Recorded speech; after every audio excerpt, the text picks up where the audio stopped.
Tasima ebulajiwa wambe nga twebuzo batu na bitone teri atulowoza ko lero ono yenawa bale mwenda batuwereddewo chema ne cabinet yo yonna madam dot sakana balala tale sebo kaloni naberanga wonge milanga mingi naberanga wonge milanga mingi la mama wakawa nola batata wakawa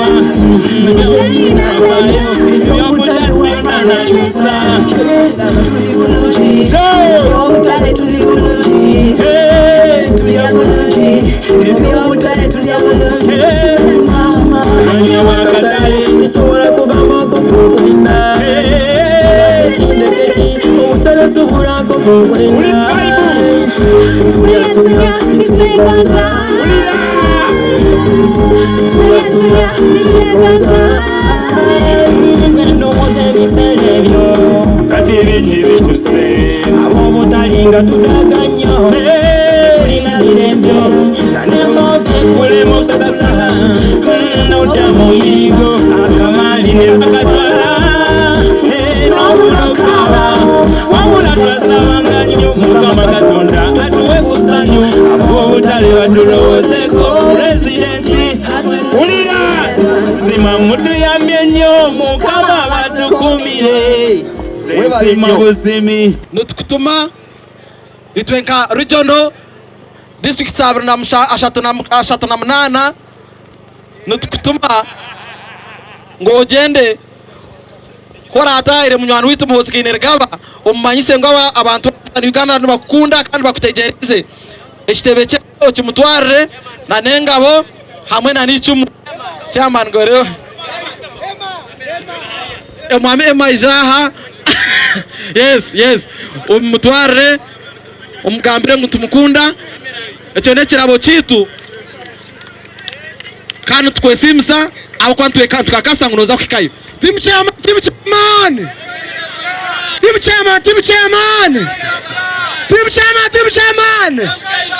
ra umuhereze ntumukunda umutegereze yebari mno. Okay, mwebare mnonga chairman katwire ka Engeri. Finally kana iri recognize Roida. Yabare mnonga obutuma bwa mutungire. Thank you so much and we love you really. Omamba cyase nakwakira abari amwena kibira nakwakira banywari bange nabakira mwena ba kankunda omchara kagira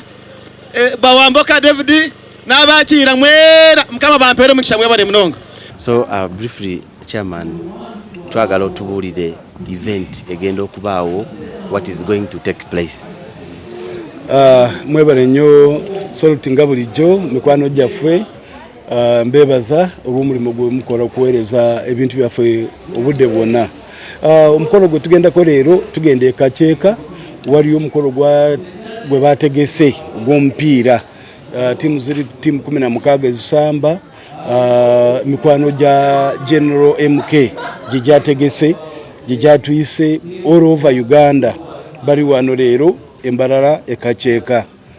betugenda okujoininga tugenda kutongoza emipiira gyabwe leero finals era twavuddeyo tujje naffe tubeere wamu ku finals zaabo abategesi be MK supporters era naffe ngabo mutumanyi team chairman nayo eriemu kuba organizing team chairman Western region yemu kwabo ba organizing the tournament eno so betugenda okujoininga nze nga mukulembeze waabwe ngenda kubeerawo kwegatta nabo bonna abawagira MK mikwano gya MK abatongoza ebyemizanyo abejumbiddemu okulaba nga ba developing talents betumaliriza ku by'omupiira leero kawungezi tuyinayo abayimbi era nabo betupromotinga betugenda okubeera nabo kawungezi ka leero temusubwa mubeerewo Okay. So chairman, recently twalaba nga mwainako activities nyingi nga activations nyingi naye mwasoka ne muyimiriza muko katona tewali kituseewo naye nga bwomanyi mukwano gwaffe gwe tutambuza engeri ya MK abeera n'emirimu mingi yali asabye okujja okwegata ku mikwano gyo egya western naye olw'emirimu n'abyongezaayo era essaawa yonna era n'eno tonamenti bagisse akasiki ku ka tonamenti enene egenda kutwala Ankole sub-region. So essaawa yonna agenda kutuwa obudde era agenda kujja tetwayimiriza kubanga era ffe olaba tukyatambuza. Era twasigala nga tuli wansi tumobilizinga abaana basamba emipiira era tulinda olunaku olwo lwana abafunye akadde okujja nayo kubeera naffe. So chairman, lastly, western region nene nnyo. We have Renzo region, Fort Portal side, Kabale and other places. So tusuubire nti bwe munaava wano kuba kati muli mu Mbarara city tusuubire nti tunalaba event bweziti Fort Portal Kabale somewhere. Tugenda kukola buli sub region nga bwomanyi western region eyina mu sub regions 5. Tugenda kukola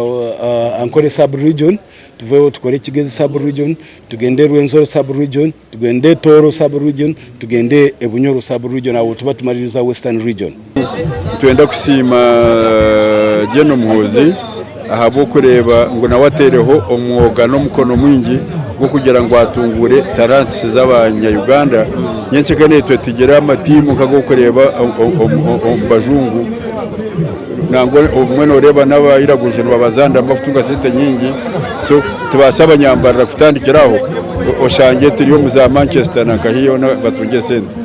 ala studia weekend eji no hajira timu chibitu omuzabongereza nyowe nimpagira seno nongara sisi na hajira seno au tuleba Sol TV noza ala sisi mumuride agira seno ngina kubanjogera ko ne chairman naye ekyo kulabira wakati omupiira gwe tuli mu kulaba timu emu bagiyita garage team sibe boyogerako so abantu tubajjayo mpola mpola nkula olaba kati already garage team leading goal 2 abavubuka basazeemu kuva mu 2 byebimanyi kutambula n'ebintu ebitambula tunayo talents endala z'abayimbi era nazo zetugezaako kupromotinga era abonezo mu garage abo byoyogerako babeerayo abayimbi era nabo tugeza abajjayo atasobola mupiira asobola kuyimba jukira nti abamu tebasoma naye tekibagaana kuyimba tekimugana kukuba mupiira nti teyasoma so tunoonya abo abatafuna akakisa nabo okufuna akakisa wano kubanga omupiira nagwo sebo tegulyawo nti gutudde nagwo gulibeera mu kasente ate ne tubengeji ng'okulaba nga tebabeerawo bali idle